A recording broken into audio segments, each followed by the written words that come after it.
नमस्कार. आवाज माझा वृत्तवाहिनीत आपल्या सगळ्यांचं स्वागत. वेळेच्या काही ठळक घडामोडींकडे. एकनाथ शिंदे यांच्या प्रचारार्थ प्रभात फेरीत नागरिकांचा मोठा प्रतिसाद. विविध सामाजिक तथा क्रीडा संघटनांचा प्रताप सरनाईक यांना जाहीर पाठिंबा. आणि संजय केळकर यांनी शिवसेनेच्या ज्येष्ठ माजी नगरसेवकाची घेतली भेट. महाराष्ट्राचे मुख्यमंत्री एकनाथ शिंदे यांच्या प्रचारार्थ कोपरी पचपाखाडी विधानसभा मतदारसंघात शिवसेना खासदार नरेश म्हस्के यांच्या नेतृत्वात प्रभात फेरी काढण्यात आली. हरिओम नगर, बाराबंगला, अष्टविनायक चौक या परिसरातून सकाळी 7 वाजता निघालेल्या या प्रभात फेरीला नागरिकांचा मोठा प्रतिसाद मिळाला. मुख्यमंत्री शिंदे यांच्या नेतृत्वात महाराष्ट्रात केलेल्या विकास कामांबद्दल जनतेला जागरूक करण्यासाठी ही प्रभात फेरी आयोजित करण्यात आली होती. शिवसेना कार्यकर्ते, स्थानिक नागरिक आणि युवा वर्गानं मोठ्या उत्साहानं यात सहभाग घेतला. फेरी दरम्यान एकनाथ शिंदे साहेबांच्या नेतृत्वाखाली मजबूत महाराष्ट्र, प्रगतीसाठी शिवसेनेला मत द्या अशा घोषणा देण्यात आल्या. खासदार नरेश म्हस्के यांनी मुख्यमंत्री शिंदे यांच्या कार्यकालातील उपक्रमांवर प्रकाश टाकत विकासाची गती कायम ठेवण्याचं आवाहन केलं.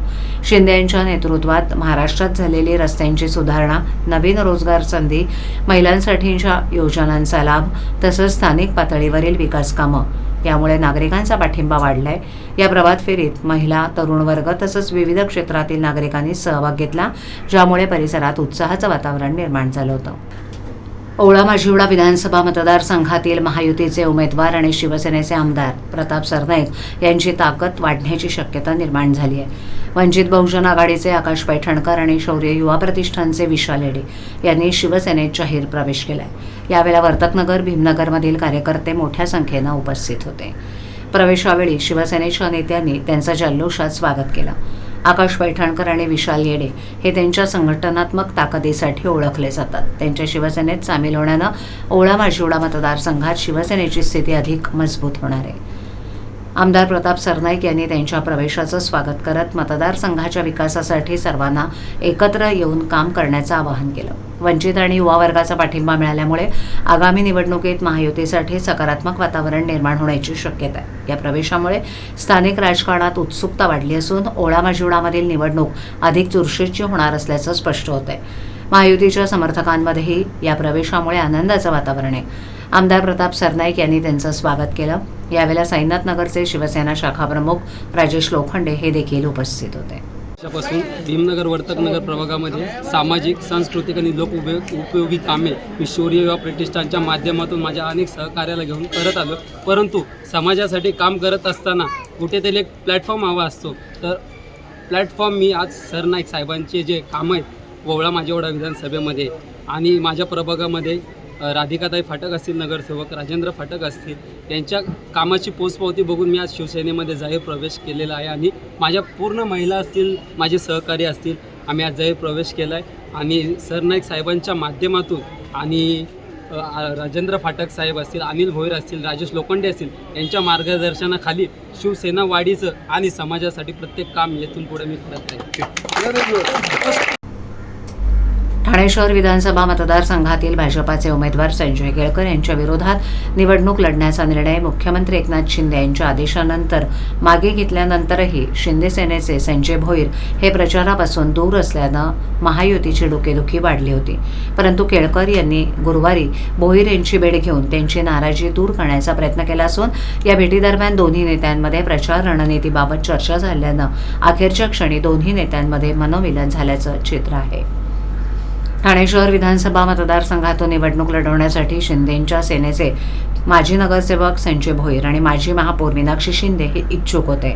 परंतु हा मतदारसंघ महायुतीच्या जागा वाटपात भाजपाच्या वाट्याला गेला असून तिथून भाजपानं आमदार संजय केळकर यांना तिसऱ्यांदा उमेदवारी दिली. त्यामुळे नाराज झालेले संजय भोईर आणि मीनाक्षी शिंदे यांनी अपक्ष निवडणूक लढण्यासाठी उमेदवारी अर्ज घेतले होते. मुख्यमंत्र्यांच्या आदेशानंतर दोघांनी अर्ज दाखल केले नव्हते. त्यामुळे या मतदारसंघातील बंडखोरी टळली होती.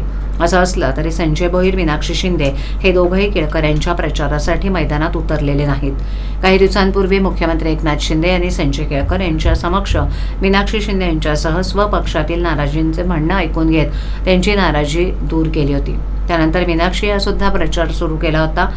असं असलं तरी संजय भोईर मात्र प्रचारापासून दूर होते. बाळकू, माजिवडा, कोलशेत भागातून भोईर यांचे 6 नगरसेवक निवडून येतात. या भागात त्यांचा मोठा प्रभाव आहे. त्या प्रचारापासून दूर असल्यानं महायुतीची डोकेदुखी वाढली होती.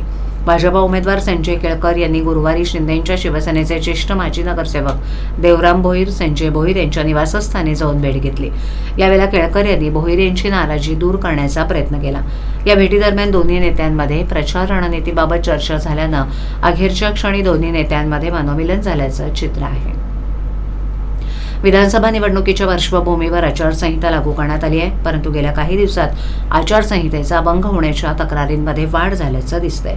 सी-विजिल ॲपवर महिनाभरामध्ये 1201 तक्रारी प्राप्त झाल्या आहेत. त्यापैकी 1038 तक्रारींचा 100 मिनिटात निपटारा करण्यात आल्याची माहिती जिल्हा निवडणूक विभागाकडून देण्यात आली.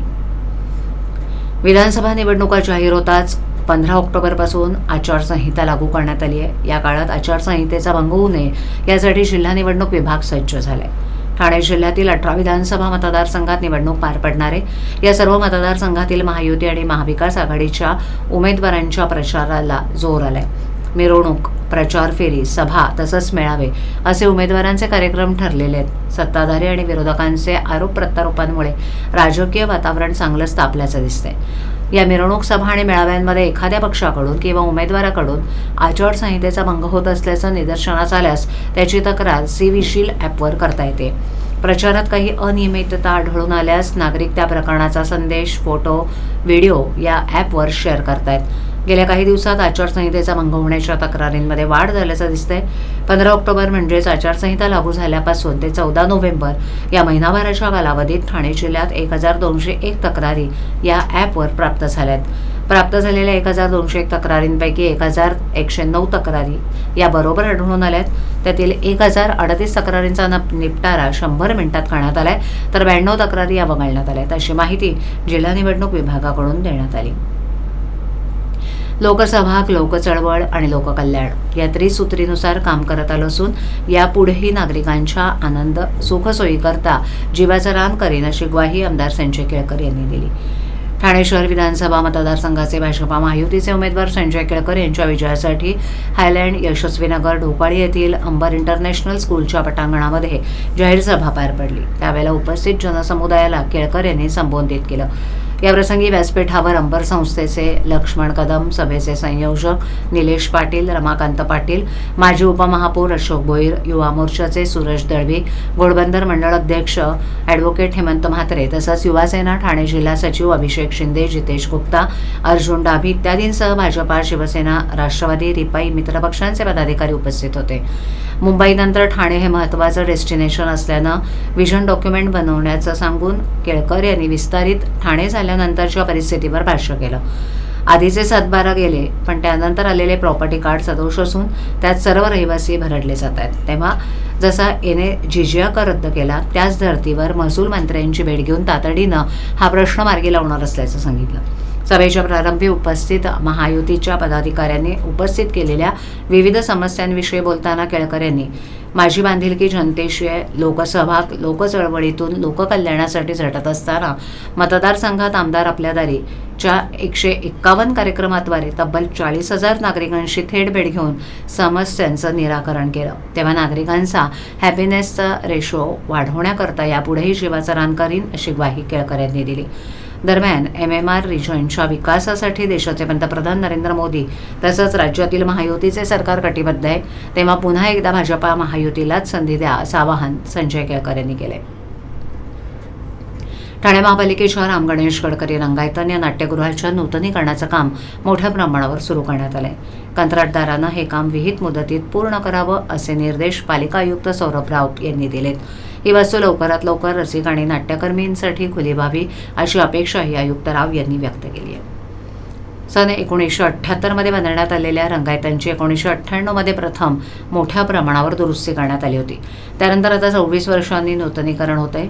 ऑक्टोबर महिन्यात नूतनीकरणाचं काम सुरू झालं असून 90 दिवसांच्या अवधीत हे काम पूर्ण होणं अपेक्षित आहे. या कामाच्या सद्यस्थितीची पाहणी आयुक्त राव यांनी केली. त्यावेळेला अतिरिक्त आयुक्त संदीप मळवी, नगर अभियंता प्रशांत सोनाग्रा, उपायुक्त उमेश बिरारी, उपनगर अभियंता विकास डोले आणि शुभांगी केसवानी, कार्यकारी अभियंता भगवान शिंदे उपस्थित होते. गडकरी रंगायतांमधील सुधारणा करताना रंगायतांचे पारंपरिकपण जपलं जाणार आहे, तसंच काळानुरूप अत्याधुनिक सुविधा उपलब्ध करून दिल्या जाणार आहेत. कलाकार आणि रसिक या दोघांनाही सुखद अनुभव मिळेल हा उद्देश नजरेसमोर ठेवून रंगायतांचं नूतनीकरण केलं जात आहे. नूतनीकरणात प्रामुख्यानं मुख्य वास्तूचं मजबूतीकरण, तालीम हॉलचं नूतनीकरण, मुख्य प्रेक्षागृहातील संपूर्ण आसन व्यवस्था बदलणं, रंगकर्मींसाठी असलेल्या ग्रीन रूममध्ये आवश्यक सुधारणा, रंगमंच फ्लोरिंग अद्ययावत करणं, वातानुकूलित यंत्रणेत सुधारणा, शौचालयांचं संपूर्ण अद्ययावतीकरण इत्यादी कामांचा समावेश आहे. नाट्यकर्मींशी चर्चा करून या कामांची रूपरेषा ठरवण्यात आली आहे. आवाज माझावरील एखादी बातमी पाहिजे राहून गेली असल्यास यूट्यूबवर येथे तुम्ही पाहू शकता, तर मग नक्की सबस्क्राईब करा आवाज माझा. आजच्या ठळक घडामोडी शेवटी पुन्हा एकदा. एकनाथ शिंदे यांच्या प्रचारार्थ प्रभात फेरीत नागरिकांचा मोठा प्रतिसाद. विविध सामाजिक तथा क्रीडा संघटनांचा प्रताप सरनाईक यांना जाहीर पाठिंबा. आणि संजय केळकर यांनी शिवसेनेच्या ज्येष्ठ माजी नगरसेवकाची घेतली भेट.